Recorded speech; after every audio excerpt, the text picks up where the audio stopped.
Enki, bonjour. Bonjour. Bienvenue sur mon émission, Interview des Brothers. Comment vas-tu? Bah écoute, super, hein, on reprend goût à la vie, on reprend l'air, donc ça se passe très bien, ouais. En ce moment, ouais. Est-ce que tu peux te présenter un peu pour ceux qui ne te connaissent pas encore? Bah écoute, je m'appelle Enki, donc d'où mon pseudo, Enki. J'ai 23 ans et je suis joueur pro de Super Smash Bros Ultimate pour la team Outer World actuellement. Voilà, je suis un joueur de Pikachu depuis déjà une bonne dizaine d'années parce que j'ai commencé la compétition depuis que j'ai 12 ans. Ok. Et avec quel opus t'as découvert Super Smash Bros cette licence? Alors avec quel opus j'ai commencé à mêler. C'était à l'époque où justement je devais avoir quoi? Je devais avoir 7 ans, 8 ans, j'allais chez mes voisins, on avait tendance à jouer à des jeux vidéo ensemble parce que du coup j'étais un peu fils unique, donc du coup j'allais chez les voisins, on jouait ensemble et il y avait Super Smash Bros sur la GameCube mêlée et on s'est mis à jouer ensemble et à découvrir des trucs et c'est comme ça que ça m'a pris le goût de Smash et avec le nouvel opus sur Wii, c'est vraiment à ce moment-là que j'ai accroché. J'ai accroché et j'ai commencé la compétition du coup sur Wii. Ok. Et la question qu'on se pose, c'est pourquoi Pikachu? Alors pourquoi Pikachu? Déjà c'est à première vue c'est parce que déjà le perso, c'est un perso que tout le monde connaît, c'est un personnage que j'apprécie beaucoup. C'est un personnage qui correspond un peu avec ma personnalité. Je suis quelqu'un de très énergique, de assez pas hyper actif, mais voilà, j'ai besoin d'être toujours en mouvement. Et Pikachu, il a un peu ce même style. Il va toujours bouger, mettre de la pression. C'est un personnage qui demande beaucoup de compétences en mécanique et c'est tout ce qui me plaît dans un jeu de versus fighting comme celui-là. Et en plus de ça, j'ai choisi Pikachu parce que j'ai un petit passé avec Pokémon. Faut savoir que j'ai joué en compétition avant les compétitions de jeux vidéo. Je faisais des compétitions de cartes Pokémon. Voilà, quand j'étais en école primaire. Et j'ai fait énormément de compétitions. J'avais un deck électrique et dans ce deck j'avais des Pikachu, donc voilà. Et c'est comme ça que de fil en aiguille, j'ai joué ce perso. David Lafarge, ton idole ou quoi? Peut-être pas, mais ça va, il fait des trucs ok. Ok. Qui a été ton premier mentor et ton premier rival également? Mon premier mentor, alors c'est un joueur qui joue moins maintenant à Smash Ultimate, on l'a beaucoup vu à l'époque de Brawl et de Smash 4, c'est Scary. C'est un joueur de Shulk sur Smash 4, sur Ultimate. Et justement, ce fameux voisin, c'était lui. Parce qu'en fait, j'étais en primaire avec sa petite sœur. Et du coup, quand j'allais chez eux, je jouais avec le petit frère et le grand frère en jeu vidéo. Et donc du coup, j'ai commencé la compétition avec Brawl. Et notre premier tournoi, on s'est vu prendre le même trajet un matin. Notre premier tournoi, on a pris le métro ensemble, on s'est vu et tout. Et après on s'est dit tu joues aussi à Smash en compétition. Et après on a voulu s'entraîner. On était surtout en plus on était au même étage, donc c'était vraiment pas très loin. Et on commençait à jouer des soirées. Et donc du coup mon but c'était d'apprendre avec lui parce qu'il était un peu plus mature, il doit avoir 5 ans, 3-4 ans de plus que moi. Donc du coup voilà, j'ai beaucoup appris avec lui et après à un moment où j'ai commencé à apprendre en niveau, c'était un peu mon rival, je sais pas de son côté, mais de mon côté en tout cas, mon but c'était vraiment d'être l'élève plus fort que le maître quoi. Donc voilà, ça a commencé comme ça. Ok. T'es quelqu'un qui utilise beaucoup les réseaux sociaux. Oui. T'es un des rares smashers à beaucoup utiliser les réseaux. Qu'est-ce qui t'apporte dans ta carrière Smash? Déjà avant tout, le réseau social que j'utilise le plus, c'est Twitter. Twitter tout simplement parce que c'est un réseau social qui te permet de t'exprimer comme bon te semble. C'est-à-dire que les gens, tu peux parler de tout, notamment moi c'est assez dirigé vers Smash et les jeux vidéo et l'actualité en général, mais ça me permet de dire ce que je pense, bah, si les gens apprécient ce que je fais, bah, tant mieux. Et à l'heure actuelle, c'est un peu on est dans une génération où c'est un peu le CV maintenant des personnes. Tu vas moins regarder, pas spécialement ses compétences, mais tu vas plus regarder son following, tu vas regarder ses réseaux, ce qu'il fait, est-ce qu'il fait un truc assez sérieux, il déconne beaucoup, est-ce que c'est un truc un peu borderline, c'est bien pour déconner, mais professionnellement ou même pour le CV, c'est pas spécialement bien. Donc non, moi c'est vraiment un moyen de communiquer avec des personnes de la scène à l'échelle internationale. En même temps, c'est aussi un moyen pour moi de m'exprimer sur autre chose, partager mes passions, et voilà. Parce que dans un monde Twitter, j'utilise un peu beaucoup pour les jeux vidéo, mais Instagram, par exemple, j'ai pu l'utiliser pour la nourriture parce que je suis un grand fan de nourriture, j'aime beaucoup voyager, donc voilà, je vais faire partager justement les backstage de mes compétitions quand je voyage. Donc voilà, c'est un moyen pour moi de m'exprimer et je trouve que ça peut être utile pour notamment des joueurs qui débutent ou même des joueurs qui sont en recherche de structure, d'avoir au moins un petit package avec eux. Et ta chaîne Twitch, tu utilises comment? C'est vraiment pour t'amuser ou... Alors moi c'est vraiment pour m'amuser. Pour le coup c'est vraiment pour faire partager ce que je fais chez moi, notamment aussi un peu animé, rendre ça un peu plus ludique. Et j'ai beaucoup stream au début de Smash Ultimate parce que pour moi c'était important pour ce jeu et pour faire grandir la communauté de partager mon savoir-faire dû à mon expérience et aussi à ma facilité sur Smash parce que moi là ça fait des années que je joue au jeu et donc du coup ça me permet de partager tout ça, de motiver aussi les gens à y jouer et pour moi il n'y a pas meilleure récompense actuellement donc voilà, là j'ai beaucoup moins stream mais je pense qu'avec cet été je pense que je vais pas mal stream pour histoire de, comme je pars pas en vacances, il n'y a plus trop de tournois pour voyager, on va streamer un peu. Tu es quelqu'un qui a un des Français qui a plus voyagé aux États-Unis pour faire des tournois. Ouais. T'en fais assez régulièrement. Quel regard aujourd'hui tu as sur la scène Smash américaine? Alors, faut savoir que la première fois que je suis parti aux États-Unis, c'était il n'y a pas si longtemps que ça. En vrai, ça a commencé il y a 2 ans. Sur Smash 4 où j'ai fait mon premier Evo, c'est-à-dire que mon premier tournoi c'était l'Evo. C'était la compétition que j'avais envie de faire parce qu'elle était très prestigieuse. Et j'avais un avis un peu, comment dire, je voulais y aller. En fait j'avais un avis des Américains qui était très centré sur eux-mêmes. Pour eux, la mentalité américaine déjà elle est totalement différente que la mentalité européenne. La mentalité américaine c'est plus une mentalité où on a tout en Amérique. Pourquoi tirer voir ailleurs? Donc que ce soit sur Smash ou dans la vie de tous les jours. Du coup les joueurs américains ils prenaient de haut un peu les autres joueurs, que ce soit en Amérique latine, que ce soit à part le Japon, c'est un cas à part, mais en Europe ils nous voyaient vraiment en dessous. Et moi mon but c'était d'y aller pour montrer un peu de quoi on était capable. Et je pense avoir réussi un peu sur certains points.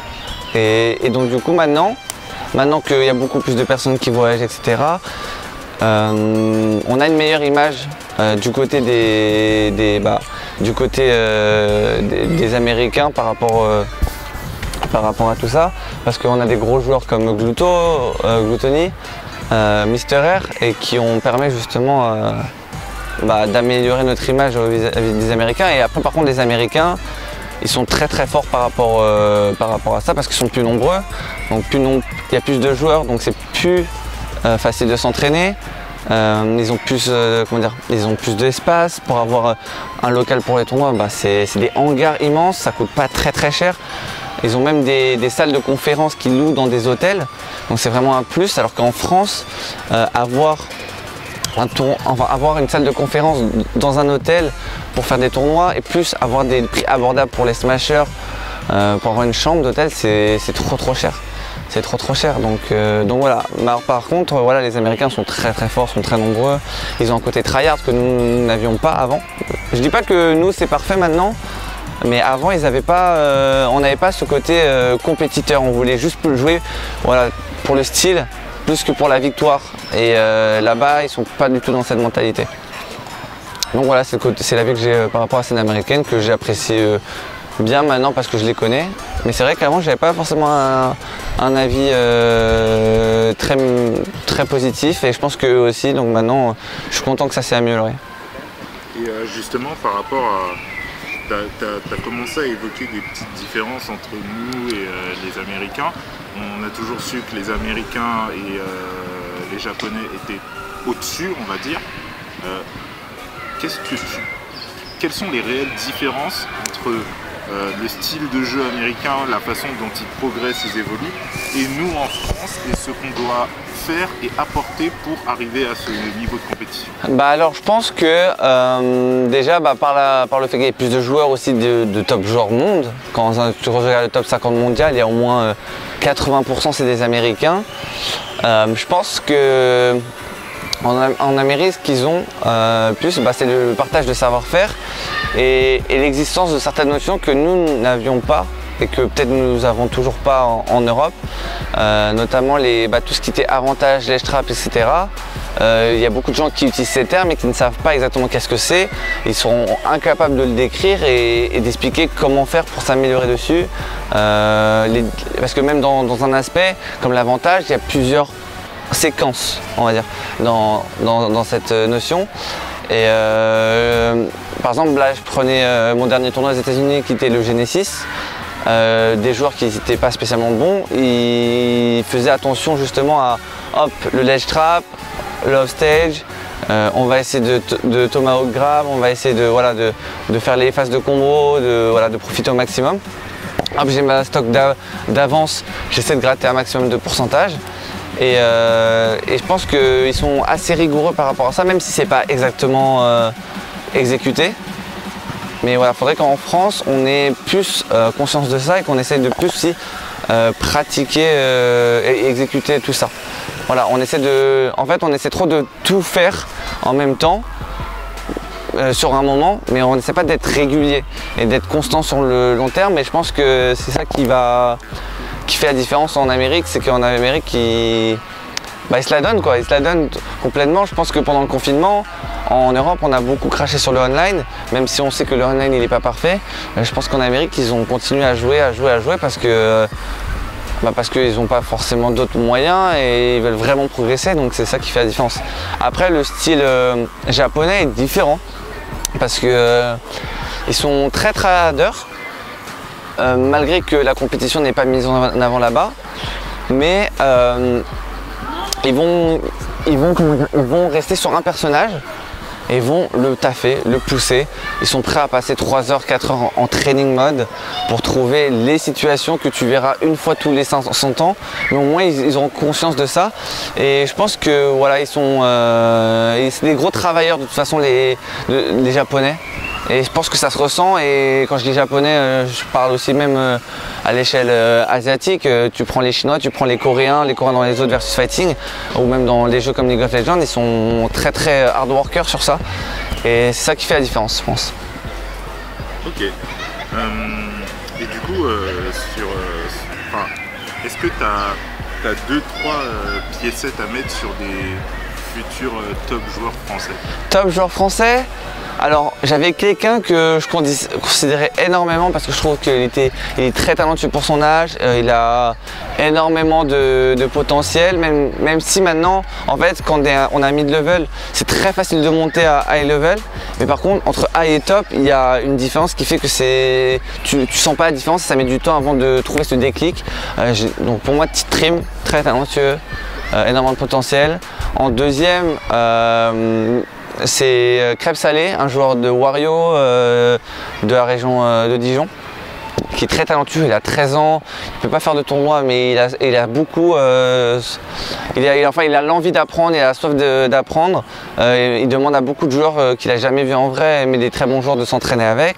Il pose beaucoup de questions, c'est ce qui fait la différence avec pas mal de joueurs qui veulent juste jouer, mais sans avoir l'envie d'apprendre.